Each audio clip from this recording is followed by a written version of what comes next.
بيبدأ الفيلم مع اتنين جواسيس امريكان. الراجل اسمه مات والبنت اسمها ايميلي، طالعين في مهمة كده المفروض هيسرقوا فيها جهاز خطير، يعني بيتحكم في رؤوس نووية وفي اي حاجة مهمة شغالة بكمبيوتر. والجهاز ده موجود عند رئيس عصابة مشهور جدا اسمه جور. وبالصدفة كده جور ده كان عامل حفلة لامم فيها كل اصدقائه المجرمين، فايميلي ومات راحوا الحفلة دي على اساس انهم مجرمين. وكان في نفس الوقت بيتابع معاهم العملية دي مدير الاستخبارات بتاعهم اللي اسمه تشاك. المهم بيدخلوا الحفلة وايميلي بترش على ايديها مادة معينة كده وبتروح تسلم على جور. وجور لما بيسلم عليها البصمه بتاعته بتطبق على ايديها، فبياخدوا البصمه دي وبتطلع هي ومات على الخزنه بتاعته، وبيفتحوا الخزنه دي بالبصمه اللي اخدوها من جور. طلعوا منها الجهاز الخطير جدا ده. راح جهاز الانذار بتاع الفيلا ضارب على طول، فمات وايميل بسرعه هربوا من المكان. جريوا على المطار عشان يركبوا الطياره اللي هترجعهم امريكا مره تانية. هناك قابلهم برضه جاسوس تاني اسمه بارون. بارون ده كان عينه من ايميلي وكان بيحبها، علشان كده مات مش طايق بارون. ودور بارون في الوقت ده كان هو اللي محضر لهم الطياره اللي هيرجعوا بيها امريكا. على كل حال مات وايميلي ركبوا الطياره والدنيا تمام. فجاه كده ايميلي راح مطلع له 5 اختبارات حمل ورمتهم له على الترابيزه. مات قال لها ايه ده في ايه؟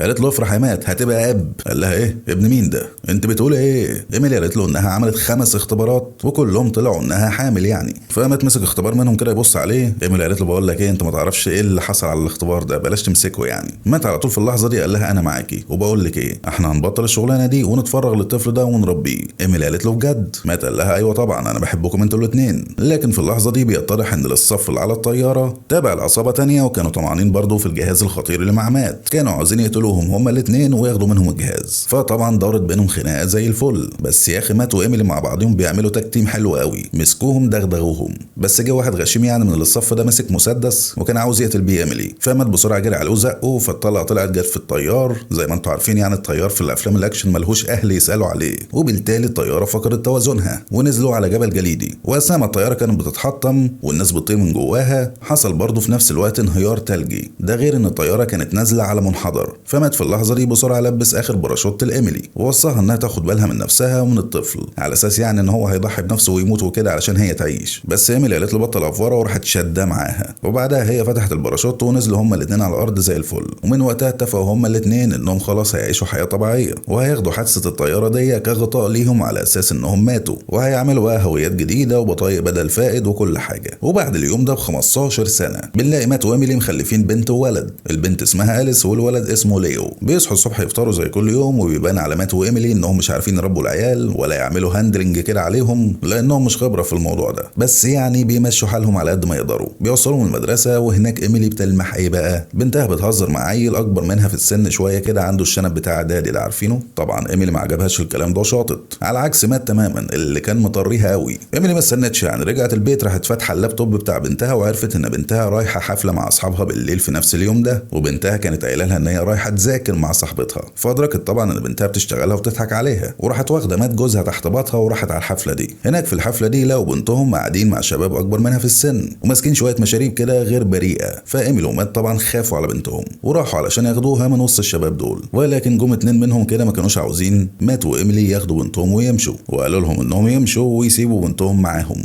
ايميلي ومات طبعا ما وافقوش، فالتانيين دول اتصدروا لهم واعترضوهم. ما كانوش يعرفوا ان ايميلي ومات هيدشملوهم، وده اللي حصل سيادتك. فرجوا عليهم من نيودرسي كلياتها، وبكل بساطه اخدوا اليس وروحوا. وهم ماشيين ادوا لالكس الطريحه التمام طبعا ككلام يعني مش حاجه تانية. لو عندنا احنا كان زمان الشبشب ابو صباح هو اللي بيتكلم. بس لما روحوا البيت اليس بنتهم سالتهم انتوا ازاي عرفتوا تضربوا اصحابي بالسهوله دي؟ مات قال لها احنا بناخد دروس تايكوندو في الشغل. بعدين انتوا تسالي اسئله كتير ليه؟ اطلعي بنت على اوضتك. والليله دي بتعدي وتاني يوم الصبح الباب بتاع البيت بيخبط. مات بيفتح بيلاقي مين في وشه؟ تشاك رئيسهم الزماني في الاستخبارات. مات قال له ايه ده؟ انت عرفت مكاننا ازاي؟ تشاك قال له عرفت مكانكم ازاي؟ طلع له تليفونه وورا له فيديو متصور ليه هو وايميلي وهم بيضربوا العيال اصحاب بنتهم اليس. قال له الفيديو ده جايب كميه مشاهدات على اليوتيوب اوعى اكتر من قناه عصير الافلام. بيقول لهم بعد كده ان هو عاوز الجهاز الخطير اللي هم سرقوه من 15 سنه. مات قال له الجهاز مش معانا، الجهاز ده واقع مع الطياره. شاك قال لهم ان هم ساعتها بحثوا في مكان محطم الطياره بس ما لقوش اي حاجه، كل اللي لقوه شويه جثث والشنطه بتاعت الجهاز ده كانت فاضيه. كمان قال لهم ان اللي عمل لهم الكمين ده الجاسوس اللي شغال معاهم اللي اسمه بارون اللي كان عينه من ايميلي. اتضح ان هو اللي سلمهم تسليم اهالي للناس اللي في الطياره، وقال لهم بسرعه يلموا الشنط بتاعتهم علشان ياخدهم ويروحوا لمكان امن. ولكن في اللحظه دي تشاك اتصاب برصاصه واتكل، وبيتضح ان اللي قتلوه العصابه بتاعت جور الرجاله بتاعته يعني. فبسرعه مات وايميلي اخدوا العربيه بتاعتهم وجريوا من المكان ده. واثناء ما كانوا في طريقهم للمدرسه علشان ياخدوا اولادهم رجاله جور كانت بتطاردهم. ويعني مات الراجل كان يقول لايميلي خش يمين فتروح داخله شمال، طيب خش شمال فتروح داخله يمين. بس في الاخر قدرت يعني بسويتها المحيره دي انها تهرب من رجاله جور. بيروحوا المدرسه بعد كده بياخدوا أليس وليو وبيجروا على المطار وبيقرروا يسافروا انجلترا. فأليس سالتهم واحنا هنعمل ايه في انجلترا؟ مات قال لها هنروح نقابل جدتك مامة مامتك. أليس قالت له ايه انتوا مش قلتوا لي انها ماتت؟ مات قال لها كنا بنضحك عليك، اصل هي ماتت بالنسبه لمامتك علشان مامتك مش بتطيقها ولا عاوزه تشوف وشها، بس احنا ادركنا ان ده غلط يعني، وان المفروض انكم تتعرفوا على جدتكم. ومات وايميلي كانوا عاوزين يروحوا هناك ليه؟ لان بيطرح ان مات كان اخد الجهاز الخطير ده من 15 سنه وخلاه معاه وخباه في بيت ام ايميلي. على كل حال بيوصلوا انجلترا وهناك بيعدوا على شباك الباسبورات بالباسبورات المزوره بتاعتهم، ومات بيسرق عربيه وبيروحوا بعد كده في طريقهم لبيت ام ايميلي اللي اسمها جيني بالمناسبه. مفيش بعدها بشويه بارون بيوصل المطار اللي كان موجود فيه مات وايميلي وبيعرف انهم وصلوا انجلترا. من الناحيه الثانيه مات وايميلي بياخدوا تليفونات اولادهم وبيرموهم في السكه علشان محدش يقدر يتتبعهم. بعدها بيحولوا على بنزينه عشان العربيه عاوزه بنزين والعيال كمان جعانين، فبيدخلوا علشان يجيبوا حاجه ياكلوها في البنزينه. وبيتضح ان الولد الشقي ده اللي اسمه ليو معاه جهاز ثاني بيقدر يدخل بيه من على النت علشان عليه شويه العاب والواد ده بيحب يلعب يعني وكده. ده اللي بيخلي الرجاله بتاعت جور بتقدر تحدد مكانهم، وطبعا في نفس الوقت بارون بيقدر يحدد مكانهم. بس رجاله جور هم اللي قدروا يوصلوا لهم في الاول. مات اول ما شافهم راح مولع مسدس البنزين اللي في ايده ووجه النار عليهم كانه ماسك علبه برسول كده وبيجامل في فرح. وطبعا ايميلي اشتغلت معاه. هما الاثنين رجعوا التكتيم بتاع زمان اللي من 15 سنه ده ونزلوا فيهم تيك توك كده، عملوا لهم شويه مساج زي الفل. وطبعا اولادهم بيتفرجوا عليهم وهم مستغربين هم مين دول. بسرعه بعد كده مات وايميلي بياخدوا اولادهم علشان يهربوا، وهم خارجين من البنزينه لمحوا بارون جاي في الجهه المقابله، وبارون برضه شافهم فبسرعه طردهم علشان يمسكهم. ولكن بالصدفه عربيه فاينل ديستنيشن كانت معديه على السكه، فمات استغل العربيه دي ووقع المواسير اللي عليها في طريق بارون وقدروا يهربوا منه هو كمان. بعد كده مات عرف بموضوع التاب اللي مع ابنه فاخدوا منه ورماه على عربيه تانية ماشيه في الجهه المعاكسه. في نفس الوقت من الناحيه التانية المساعده بتاعت بارون بتساله هو انت ازاي عرفت مكان مات؟ بارون قال لها انه بيراقب الرجاله بتاعت جور وعرف منهم يعني ان هم عرفوا مكان مات، فبالتالي هو كمان عرف مكان مات. سهله وبسيطه يعني الحكايه. من الناحيه التانية مات وايميلي اخيرا بيوصلوا لجيني، وكان واضح قوي ان جيني وايميلي مش طايقين بعض على عكس مات وجيني اللي علاقتهم حلوه قوي ببعض. بيسلم عليهم وبيسلموا عليها وكلهم بيسلموا على بعض. بتاخدهم بعد كده جوه في القصر، قصرها كبير قوي يخرب بيت كده، وجوه في القصر بتعرفهم على حبيبها نايجل. هو كان المفروض اساسا يعني رايح عندها علشان تدربه ويبقى جاسوس بريطاني، بس تقريبا يعني جيني اخدته اسير عندها واعتبرته البوي فريند بتاعها. على كل حال نايجل بياخد الاولاد علشان يلعب معاهم، وجيني بتتكلم مع مات وايميلي. في الوقت ده ايميلي بتفتح معاها سيره الخلاف اللي كان بينهم من سنين، واللي بيطرح انه بسبب ان مامتها كانت ودتها يعني وهي صغيره لمدرسه داخليه علشان هي كانت جاسوسه ومش فاضيه لها، وفي نفس الوقت يعني كانت خايفه عليها. ولكن ايميلي كانت شايفاها من وجهه نظرها يعني ان مامتها عاوزه تخلص منها، مش فاضيه لها ولا عاوزه تهتم بيها. فمات علشان يهدي الدنيا شويه يعني اخد ايميلي وقال يروحوا يطلعوا الجهاز الخطير ده اللي هو مخبيه في بيت مامتها. لكن في نفس اللحظه اللي هم خرجوا منها من جوه القصر الرجاله بتاعت جور كانوا وصلوا عند القصر، وماتوا ايميلي لما طلعوا الجهاز ورجعوا تاني للقصر اتفاجئوا بجيني ونايجل متكتفين جوه القصر ورجاله جور ماسكين ولادهم طبعا علشان عاوزين الجهاز الخطير اللي مع مات. ولكن في الوقت ده كانت المفاجاه، بيتضح ان رئيسهم تشاك لسه عايش. مش بس كده، ده كمان شغال مع رجاله جور. تشاك بيقول لهم ان هو اترفد بعد ما هم اختفوا بسنه بسبب ان المهمه بتاعتهم اتصنفت كمهمه فاشله، واللوم وقع على تشاك وعلشان كده رفضوه. فمن وقتها كان انتقام يعني من تشاك اشتغل مع رجاله جور وبيبحثوا على الجهاز ده من وقتها. مش بس كده برضه، بيتضح ان بارون راجل بريء مش شغال اساسا مع جور، ده تشاك كدب عليهم وقال لهم كده وخلاص علشان يوقعهم في بعض ويخليهم ما يثقوش في بارون ويهربوا منه وما يتكلموش معاه. واخد بعد كده من مات الجهاز الخطير ده وكمان اولاده وهربوا، ده بعد ما ضربوهم وخلوهم يغمى عليهم. بس لما فاقوا يعني شغلوا كاميرات المراقبه وقدروا يعرفوا تشاك ركب ايه ومش ازاي. وبالصدفه كده مات بيشوف ابنه لابس خاتم من الخواتم اللي بيبقى جواها جهاز تتبع، فبسرعه تتبعوا الخاتم ده وقدروا يحددوا مكان اولادهم فين بالظبط، وبيعرفوا ان مكانهم موجود في متحف وسط المدينه. فعلى طول مات وايميلي بيروحوا للمكان ده. في نفس الوقت ده تشاك بيكون مجمع شويه مجرمين قد الدنيا كده علشان يوريهم شو صغير كده بالجهاز الخطير ده، بس طبعا ما كانش مخلي الجهاز معاه، كان مخليه مع المساعده بتاعته اللي كانت بتتحكم فيه عن بعد، وكان بيكلمها باللاسلكي وبيديها شويه اوامر. زي مثلا يعني في الاول خلاها قطعت النور عن نص المدينه كلها، وبعدها خلاها قطعت النور في النص التاني، بعدها خلاها ترجع النور تاني. بس تشاك ما عجبوش الموضوع ده، حب يعلي الليفل شويه وخلى المساعده بتاعته تفتح سد ميه موجود في المدينه علشان يثير حماس يعني ايه الناس المجرمين اللي معاه دول، وقدر ينجح في كده. وبعد كده فتح مزاد وقدر يبيع الجهاز ده ب 250 مليون دولار. في نفس الوقت ده مات وايميلي كانوا في طريقهم لتشاك وكانوا بيدشملوا اي حد بيقابلهم في الطريق، لغايه وقيس فجاه كده لو في وشهم بارون.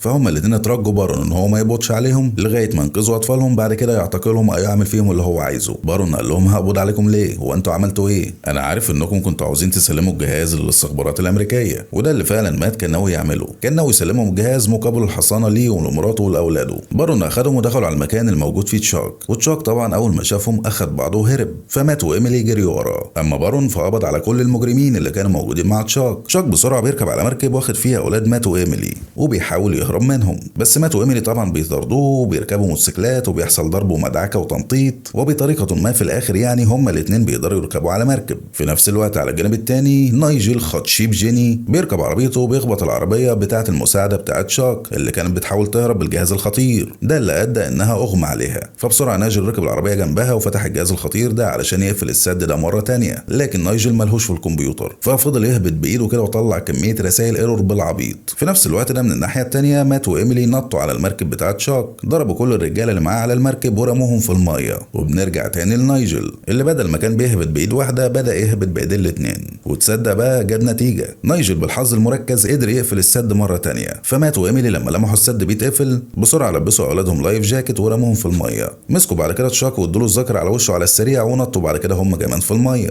وتشاك على بال ما ادرك ان السد بيتقفل قدامه كان الاوان فات، المركب بتاعه خبط في السد وانفجر. اما ماتوا ايميلي والاولاد فبيخرجوا من الميه وحالتهم كانت كويسه جدا، وهناك جيني بتيجي وبتحضن ايميلي وهما الاثنين يعني خلافاتهم اخيرا بتزول. وبعد اليوم ده بكام اسبوع كده ماتوا ايميلي بيركبوا العربيه بتاعتهم وبيتفاجئوا ان بارون قاعد لهم في الكنبه الورانيه. بيطرح ان بارون كان عاوز من ايميلي يعني انها تتوسط له عند حد قريبها ينفذ لهم عمليه مهمه. فايميلي قالت له على فكره جيني مش هترضى تخش اي عمليات تانية، الست كبرت يعني ودلوقتي ما بقتش قادره زي الاول. بارون قال لها لا انا مش عاوز مامتك انا عاوز باباكي. فايميلي قالت له ايه؟ في نفس الوقت مات قال لها ايه هو انت ابوك لسه عايش؟ وبيطرح ان ابو ايميلي لسه عايش وكمان طلع جاسوس، ده ايه العيله اللي كلها جواسيس دي؟ وهنا بقى الفيلم بيخلص. في اعتقادي يعني انهم تقريبا هيعملوا جزء تاني للفيلم ده، فلغايه ما يعملوا جزء تاني ان شاء الله يعني انت دوس على اللايك واعمل كومنت وشير علشان الفيديو ده يوصل لناس اكتر. كمان لو انت مش مشترك فاشترك وفعل الجرس علشان تيجي لك اشعارات بكل الفيديوهات الجديده. مستنيكم ان شاء الله الفيديو اللي جاي. سامي زازا.